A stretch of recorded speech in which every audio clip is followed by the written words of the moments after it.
Everyone has a choice, Master Domon. And every choice has a consequence. Now, I believe we have business to attend to. The Wheel of Time Season 2, Episode 1 is called A Taste of Solitude, and true to its name, we see each of our main cast of characters mostly alone as they come to terms with their new lives after the events of Season 1. Let's unravel the episode and see what we can find. This is Unraveling the Pattern. I'm Lauren. While this video is safe for non-book readers, I'd recommend that you check the description for a more detailed spoiler warning before watching. If you need a refresher, I highly recommend that you check out my full Season 1 recap before you continue. It's linked here or in the description.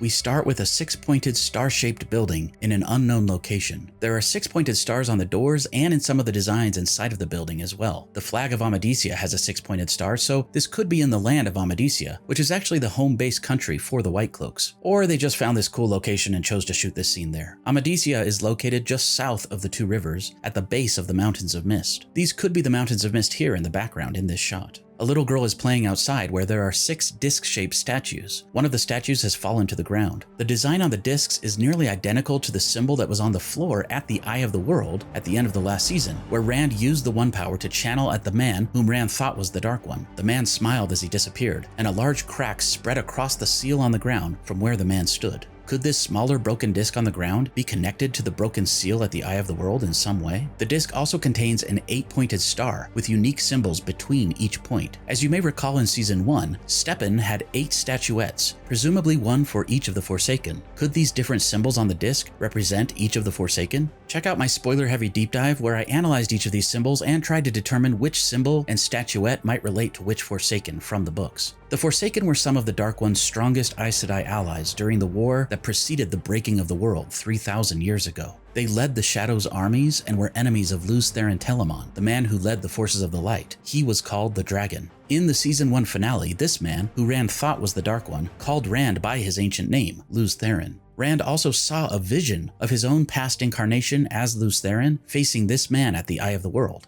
In the books, we learned that there are 13 Forsaken, not 8. Most fans believe that the show has consolidated and combined the 13 Forsaken from the books down to 8. This is the ancient symbol of the Aes Sedai, which is like a yin-yang symbol, but without the dots. On one side is the white flame of Tar Valon, which represents the female half of the One Power and the Aes Sedai who can channel it. The flame is still widely used by the women of the White Tower. It's even visible on the coin that Moiraine gives to the smuggler Bayle Domon later. On one side of the coin is the flame of Tar Valon symbol, and on the other side is the face of the Amyrlin Seat, the leader of the Aes Sedai. The other side of this ancient symbol is what has become known as the Dragon's Fain. It used to represent the uncorrupted male half of the One Power and the men who were Aes Sedai in the Age of Legends, but now it's used as a mark of hatred and bigotry, as we saw when Swan's fishing hut was burned down when she was a girl. In the books, the seals on the Dark One's prison are smaller, circular, palm-sized discs shaped like the Aes Sedai symbol. So far, it's unclear in the show if the seals are only linked to the Forsaken and not the Dark One, or if they're all the same. I like the theory that there is a seal for each Forsaken hidden in a different ancient location around the world. Scared by the Trollocs, the girl runs into the building and under a table where 12 people are having a meeting. This scene portrays what we fans lovingly call the Darkfriend Social, which is in the prologue of Book 2, The Great Hunt. Around the table there are 11 cloaked Darkfriends and one man with a larger chair who appears to be talking about Rand al'Thor and how Rand was and will be, but is not yet the Dragon Reborn. He also confirmed what we expected, that Rand released him at the Eye of the World. He says Rand cannot hide from him, and more importantly, he seems to not care if he defeats the dragon in this age or another. When asked if they should kill Rand, the man says, "Perhaps he can be turned to my use. Sooner or later it will be served, in this age or another." This dialogue is almost word for word from the book. From under the table we catch glimpses of people with different outfits, including possibly a white cloak and definitely a woman with a dark dress and what appears to be a black jeweled Aes Sedai Great Serpent ring. Though the White Tower denies its existence, it looks like the rumored 8th Aja, the Black Aja, might be real. I'm sure we'll be guessing who this Aes Sedai and these other Darkfriends are for the entirety of Season 2, and possibly beyond. We also see a woman with a beautiful blue and red dress and long fingernails, and there's a quick glimpse of a Shienaran soldier. As you may recall, the soldiers of Faldara in Shinar wear this garb. At the end of Season 1, this Shienaran soldier told Agilmar that there must be a Darkfriend in the city. He was later killed by Padan Fain and the Fades. Later in this episode, Perrin's group finds a village and a dead Shienaran soldier who they assume was one of Padan Fain's Darkfriends, who probably helped Padan Fain enter the the city of Faldara and steal the Horn of Valir. Do you think this is the same Darkfriend from this meeting, or could there be another Shienaran Darkfriend that we don't yet know about? The girl and her mother appear to have clothing that might be from the Tuatha'an or traveling people, but they could also represent another culture we haven't learned about yet. I theorized more about this in my breakdown video of this scene if you'd like to learn more. The man tells the girl that he has been called many things: father of lies, betrayer of hope, forsaken. The show has not outright said it yet, but from the clues of season 1 and 2 so far, I think I can safely tell you that he is not the Dark One, but is instead one of the Forsaken. We learn in the prologue of the very first book that this man was called the betrayer of hope, and we learn in season 1 from Steppen that the Forsaken Ishamael is known as the father of lies. Dana, the Darkfriend, also talked about Ishamael in season 1. I'll discuss more about Ishamael as the season continues, but I'll call this man by this name from now on. Strangely, as Ishamael, or Ishi as the fans lovingly call him, walks the girl out, we get a glimpse of Padan Fain. Now, I don't know about you, but this confused me quite a bit, because if all the Darkfriends at this social were hiding their faces, why in the world would Padan Fain reveal his? It felt to me like pandering to the audience. But then I remembered that in the books, most of the Darkfriends at the social are so terrified by Ishamael's presence that they don't dare move. As a matter of fact, some of them can't move because they're bound by weaves of air by Ishi. Don't forget that Padan Fain has the cursed Shatter Logoth dagger, and I think it's safe to say that in the books, we learn that the dagger might actually be corrupting Padan Fain and shifting his allegiance away from the Dark One. Remember how the Dark One's minions were too scared to enter the cursed city? There's something different about the evil of the Dark One and the evil of Shatter Logoth. I think this is an indication that Padan Fain is slowly resisting his master. Moving on, Ishamael does some creepy Darkfriend brainwashing and tells the girl that maybe Trollocs aren't evil, just hungry. When I first watched this scene, I legit thought he was going to feed the girl to the Trollocs, but then I realized it's in Ishamael's best interest to recruit new Darkfriends rather than kill them. As a matter of fact, that's probably why this girl was here in the first place. Her mother probably brought her along to be indoctrinated. But I also like that the show is making the followers of the Dark One more nuanced, like perhaps they have some really good reasons for aligning themselves with the Shadow. Not every scene will be broken down at that depth, but there were a lot of very important details in that scene that I think will be necessary to return to as the show progresses. Before we continue, I quickly want to say that for now I don't have sponsors on my channel, but I want to bring attention to the WGA and SAG-AFTRA strikes. I take this very seriously as a content creator, and I believe that those who make the shows and movies that I love deserve proper compensation for their hard work. With that in mind, if you've considered supporting me through YouTube or Patreon like these awesome people, perhaps instead please consider donating to the good causes I have listed in the description below. I'll continue to donate all membership contributions to these good causes for the foreseeable future. Okay, back to the unraveling. Moiraine in Solitude is gathering water from a well. I immediately noticed that Moraine's not wearing her classic blue or her Aes Sedai ring. Whether or not we as an audience believe that Moiraine is still able to channel, it seems like she no longer believes that she's an Aes Sedai. Until it suits her, of course, like when she's haggling with an Illianer captain, for instance. She does wear some blue then, but still no ring. Anyway, I love this beautiful opening sequence. Did you notice that there is more evidence of the world before the breaking in the cliffside here? Man-made caves or something appear in the cliff face. Also, I love that the show is back to shooting on location for season 2. It just makes everything feel larger in scope and more realistic. This opening sequence is a perfect example of show, don't tell. I'm so impressed by Rosamund's ability to show so much emotion while saying nothing. The way she scrubs at her blue garment makes me think that she can't get the memories of being an Aes Sedai and channeling the power out of her head. And then as she bathes, she feels the water like she's trying to sense it without touching it. Moiraine was cut off from the One Power in some way by Ishamael at the Eye of the World at the end of season 1, and now she's living a life without the power. I like that the show is making it unclear for the audience if Moiraine has been shielded or stilled. There really is a lot of evidence for both theories, but I'll save that for another time. When someone is shielded or stilled, they can still sense the One Power, but they can't touch it or channel it. Touching the source of the One Power is compared to water in season 1. Egwene's Women's Circle initiation ceremony in the river way back in the pilot episode is a metaphor for giving into the flow of the source and embracing the female half of the One Power. For those who can touch the female half of the One Power, it's like touching a flowing river of pure water, not stagnant and dirty like this water is for Moiraine. Does Moiraine feel unclean or impure because she can no longer channel, or is she dwelling on the consequences of her choices? These themes will be revisited again later with Nynaeve and Egwene, but we'll get there in good time.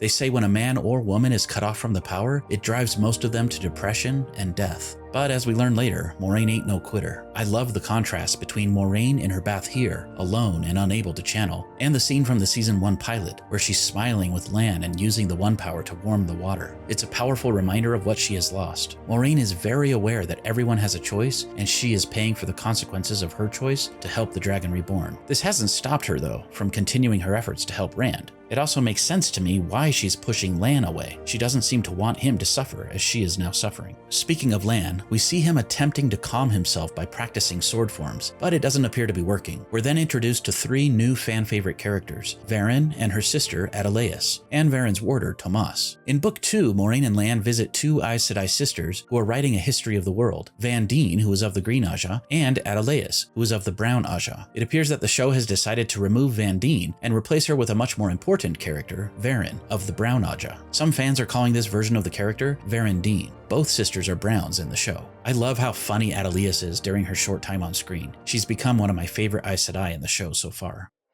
Anyway, Lan and the others notice that another person has come to bring information to Moiraine. Varen, always aware of the details, recognizes that this is Moraine's 20th visitor. We learned in Season 1 that Moiraine has a network of spies she calls her eyes and ears. We know that this season is combining a lot of story elements and characters from Books 2 and 3, and even more stuff from Book 1 that we missed in Season 1. In the beginning of Book 3, Moiraine is visited by many informants. I like that this is a nod to that. This visitor do be Bayle Domon. He's a popular character who's a kind of pirate or smuggler from a place called Ilion. He loves collecting odd relics from ages past. The dialogue between Moiraine and Bayle Domon is actually jam-packed with wonderful nods to the books and quite a lot of winks to book fans of spoilers to come. I'll discuss some of those more another time. Captain Domon shows Moiraine a piece of something called Heartstone, or Quendiar. He reminds the audience of what we learned back at the end of Season 1, that Heartstone is unbreakable, that not even the One Power can crack it. And yet now we've learned of not one, but possibly 2 different Quendiar seals that have now been broken. We know of the one that freed Ishamael at the Eye of the World, but now there apparently is another. Captain Domon claims the Quendiar was part of the old moon dial outside of a place called Kyrian. He also says that it was found with an odd poem written with blood on the seal in the Old Tongue. Moiraine uses her Aes Sedai trickery to haggle, even better than the sea folk, and she gets the poem for just 1 mark. But then when Bayle Domon mentions that hooded men are tracking him, Moiraine drops her smugness and offers the captain 10 more marks to get him and his crew safely away from his pursuers. Just to quickly complete Moiraine and Lan's storyline, I don't really want to talk about the tensions and drama between the 2 of them in this video. I have more thoughts about that in my upcoming review, but I do want to point out that there's some tricky wording throughout this episode that implies that Moiraine still cannot lie and that Lan still has certain benefits of the Aes Sedai bond. Anyway, Moiraine tries to leave and she's attacked by 3 Fades. I love how they portrayed the Fades sort of teleporting through shadows. Fades, or Myrddraal, do actually have the ability to travel through shadows, which is why the streets of cities like Faldara in the Borderlands are always well lit, and there's a law against cloaking your head while in the city. I was so happy to see Lan fighting and decapitating a Fade, and I was very pleased to see Varen use the One Power to light Tomas's Sword of Flame so that he could help kill the remaining Fade. Lan killing 2 out of 3 is not bad at all. Lan and Moiraine hold hands, and Lan asks, "What aren't you telling me?" I look forward to finding out what Moiraine knows.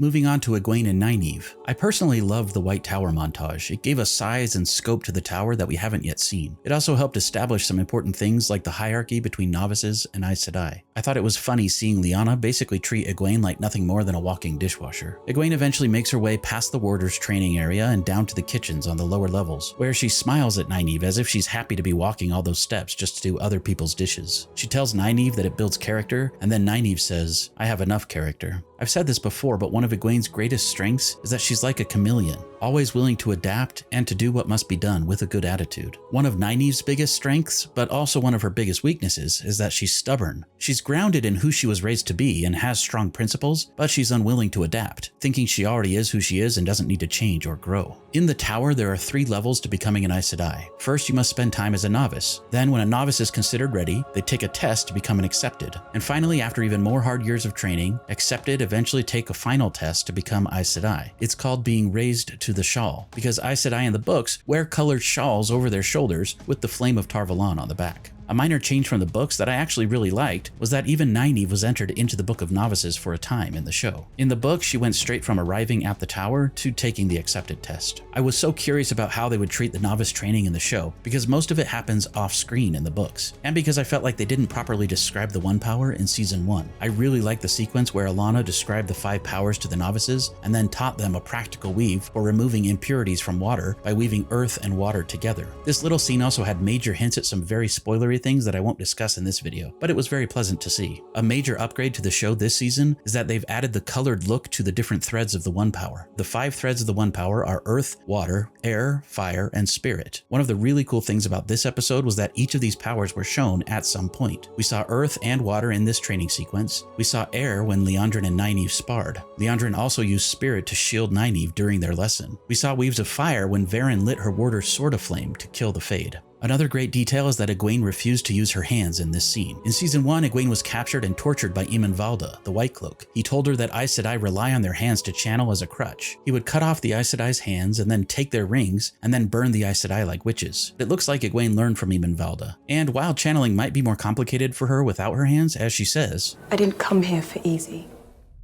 One of the biggest complaints I've seen from book readers is that the Aes Sedai should not have been able to level an entire army of Trollocs at the end of Season 1. I've been saying this for a while, and I like that Alanna clarified what happened. She said that Lady Amalisa did what she did because of her training, but she was using Nynaeve and Egwene's power, not her own. This likely won't satisfy those who dislike this scene, but it's enough for me to forget about it and move on. We learned that they've been in the tower for 5 months, and Nynaeve still hasn't touched the One Power. They call her inability to properly channel a block. The Aes Sedai mention this when they meet together to discuss Nynaeve's progress. In the books, because of Nynaeve's block, she can't visualize threads of the One Power or channel without being angry. In the show, they seem to have changed things so that Nynaeve can see the weaves all of the time, but she can't channel unless under extreme circumstances. Showing Nynaeve drink the water was a perfect example of her stubbornness. I like this scene with the different Aes Sedai discussing Nynaeve's training and Liandrin wanting to take a stab at teaching Nynaeve, pun intended. It was fun to see the different Aes Sedai trying to be cool and collected on the outside while seeing hints of emotion beneath the surface. One Easter egg I especially loved was that Liandrin and this Aes Sedai, who is credited as Joya, talked about another false dragon in Saldea, who is supposedly even more powerful than Loghain. I'll talk more about him later. We then get this hilarious scene where Egwene asks Alanna for advice about channeling the weaves from her lesson, and Alanna thinks Egwene wants to know more about managing 2 partners in bed. The awkward look on Egwene's face was great. Actually, I believe Robert Jordan brilliantly and intentionally compared the different halves of the One Power to sex and the differences in sexual pleasure between men and women, but I'll talk more about that another time. I really like what Alanna said about the weave. You're probably focusing on the individual grains of dirt instead of the collective mass. I like this line because it neatly summarizes what each of the characters are going through. Moiraine, Nynaeve, Egwene, even Perrin, to some degree, are so focused on each individual little problem in their lives that they're not able to zoom out to a macro view and see the big picture. I also feel like this is a direct nod to the book purist fans who are angry with the show. They just can't let the little things go and enjoy the collective mass of the story that the show is trying to tell. We see Nynaeve humble herself enough to attempt the weaves from class on her own, but then she's interrupted by Liandrin, who tells Nynaeve that men and swords are weak and that the One Power is so much better, blah blah blah. She then pushes Nynaeve with flows of air.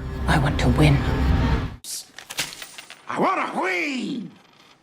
But it isn't until she taunts Nynaeve about Lan that Nynaeve gets angry enough to fight back. Then Liandrin shields Nynaeve with flows of spirit and teaches Nynaeve something that's unique to the show that I really like. She does her best Palpatine impression and tells Nynaeve to use her anger to channel. She says, "My sisters would have you believe there's only one way to channel, one way to become Aes Sedai, but they're wrong." In the show, it seems like they're trying to teach each of the characters that there's more than one way to get what you want. It really does feel a lot like the light and dark sides of the Force in Star Wars. I think this is actually a smart way to teach our characters and the audience, but also a good way to represent choices to the characters. As Moiraine said, everyone has a choice, and every choice has a consequence. What will be the consequences of choosing anger, hatred, violence, and darkness over light, love, and peace? A great detail at the end of this scene is that Liandrin is extremely tired after trying to shield Nynaeve. She practically stumbles away as she leaves. This whole scene is closely adapted from the second book, when Nynaeve is taught about the weaves of the power and has a similar sparring match with Siuan, the Amyrlin Seat. Siuan even creates a blade of air and teaches Nynaeve about shields. She tells Nynaeve after that shielding her on her own was extremely difficult and draining. I like the nod to that. Moving on, let's talk about Perrin and Loial. They're somewhere out west on Almouth Plain, trying to track Padan Fain and his dark friends who stole the Horn of Valyr at the end of Season 1. I'll talk more about the significance of the horn in another video, but we see Perrin writing a letter to his friends and Loial is looking much larger. I believe they intentionally use forced perspective and other tricks to make Loial bigger in Season 2, which I'm very grateful for. They mention that their group is led by a Shienaran soldier called Lord Ingtar, and that he's hired a new tracker or sniffer who's supposedly going to help them find Padan Fain. I absolutely love these visuals of the group on their horses because this is exactly how I imagined these scenes from the second book. We also get to hear more lovely Wheel of Time swearing from Uno, a fan favorite character. The important dialogue here is that they've nearly captured Padan Fain multiple times, but he continues to somehow escape them, and now they've lost his trail completely. Also, it kind of annoyed me that they mentioned losing Padan Fain in Watch Hill, simply because Watch Hill is a small village in the Two Rivers, and is not anywhere near where these characters have been traveling in the past 5 months. But I'll give it a pass because maybe the name Watch Hill is like Paris. There's a Paris, Idaho, so why can't there be a Watch Hill in Almouth Plain as well? They meet the new tracker Elias, who has golden eyes and wears animal skins. He has a single long-bladed knife at his belt that looks like a tooth. Book fans will understand why I pointed that out. Elias takes them to a caravan that was attacked by dark friends. Perrin's eyes turn yellow as he witnesses a vision of what happened. Then Elias confirms what Perrin saw. There was a child who made it out. I won't delve too deeply into Perrin's abilities yet, since I think the show will explain it soon, but I did want to point out that Perrin does not see visions like this in the books. I'm curious to see exactly how this will be explained in the future. They find a Shienaran soldier who was killed by a dog that was trying to protect the little girl. Ingtar tells the group that they will give the victims and the perpetrators a proper burial before moving on. Uno's unhappy about it. I love that they kept the funeral arrangements similar to the funeral for Kyrene in Season 1. I talked more about Borderlander funerals in my Unraveling Episode 5 video for Season 1. I also love seeing Elias bury the dog as one of the fallen soldiers. Perrin then talks to Ingtar about his anger. I was happy to see that Perrin had moved on from blaming himself for Layla's death, and he was now blaming Padan Fain instead. Perrin talks about the kindness that the Two Rivers folks showed to Padan Fain and how his wife Layla would always wave and smile at the peddler. I had a theory way back in Season 1 that I'm not even sure I believe anymore, but my theory was that Layla might have been a Darkfriend who was ordered to keep an eye on Perrin and maybe to kill him on Winter Night. The theory was based solely on the fact that she had her weapon raised as if to kill Perrin when he swung around and accidentally killed her. I honestly don't know if that was intentional, and I think someone behind the scenes said that Layla is not a Darkfriend, but to add fuel to this theory fire, perhaps the reason that Layla would always smile and wave at Padan Fain is because they'd been attending the same Darkfriend socials together. Ingtar says something really weird that makes Perrin look even more angry and suspicious. He tells Perrin that perhaps Padan Fain had a reason for doing what he did, and that maybe Perrin should think more about that, even though he might not like the answers he finds. Like, I get what the show is doing, kind of trying to give Perrin more way of the leaf pacifist choices versus the choice to do violence, and we can talk more about spoiler implications later, but come on Ingtar, maybe telling someone that their wife's killer might be cool is a bad move. Ingtar felt pretty tactless in this moment. Also, I couldn't help notice another wink at the camera here. People who hate the show and are filled with rage should perhaps step back and think about the bigger picture. They might not like the answers, but it might be worth trying to think before raging. Finally, we get my favorite sequence of this episode, with Egwene and Nynaeve discussing Bel Tine and reading Perrin's letter. These are the emotional beats from the show that I love best. Nynaeve was so caught up in her personal issues, seeing the individual grains of dirt in her life and not focusing on the collective mass, that she forgot about Bel Tine. Perrin reminds them that they're all strongest when they're together, and that he hopes Mat is well too. Then we see Mat in a cell where Liandrin is reading the same letter to Mat. However, she omits the part about Mat and then says, Now that must be painful. A dozen letters now, not a single mention of Mat Cawthon. There's been a lot of discussion among book fans about whether or not Liandrin has been caught in a lie here, which I think was very intentional by the writers. We know that Aes Sedai cannot lie, and yet she says clearly that Mat is not mentioned in any of the letters, even though we literally just heard him mentioned in the same letter. Liandrin could be lying, but this scene gives me the impression that she's reading the letter to Mat at the same time that Nynaeve is reading the letter to Egwene. So it's very possible that Liandrin copied down the contents of the original letter before it found its way to the girls, and that Liandrin intentionally didn't copy the bits about Mat. Also, saying not a single mention of Mat Cawthon is technically correct because the letter only mentions Mat by his first name. Whether Liandrin is lying or not, Mat says he hasn't touched the dagger for 6 months and that he's not a threat. Then after she leaves, we see Mat pull back some furniture and work on loosening some bricks in the wall. I love that we're getting a Shawshank Redemption style prison escape from Mat. Too bad Mat didn't have a poster of Raquel Welch to keep him company while he was down there for all this time. I love seeing Perrin remove his ring and almost let it go on his lamp for Layla, before realizing he still wasn't ready and took the ring back. I also love that as they mentioned Rand being dead, that we saw Perrin had 2 lamps, one for Layla and one for Rand. Then of course the big reveal. Rand isn't just alive, but he's celebrating Bel Tine too, and probably thinking of his mother and his friends. And his head is shaved. The X-ray content on Prime says that Rand is in a place called Kyrian, which we'll talk more about in the episode 2 Unraveled video. I actually really like that Rand was barely in this episode because it reminds me of book 3, where Rand is rarely seen until the end. That said, I'm sure we'll get more of Rand very soon. What do you think he's up to? And that's it for this one. Please like the video and subscribe for more in-depth Wheel of Time analysis. And please remember to keep your comments respectful. Name-calling or bigoted or hateful comments will be immediately deleted. You're welcome to have negative thoughts and discussions about the show, but keep it respectful. Until next time, let the dragon ride again on the winds of Prime.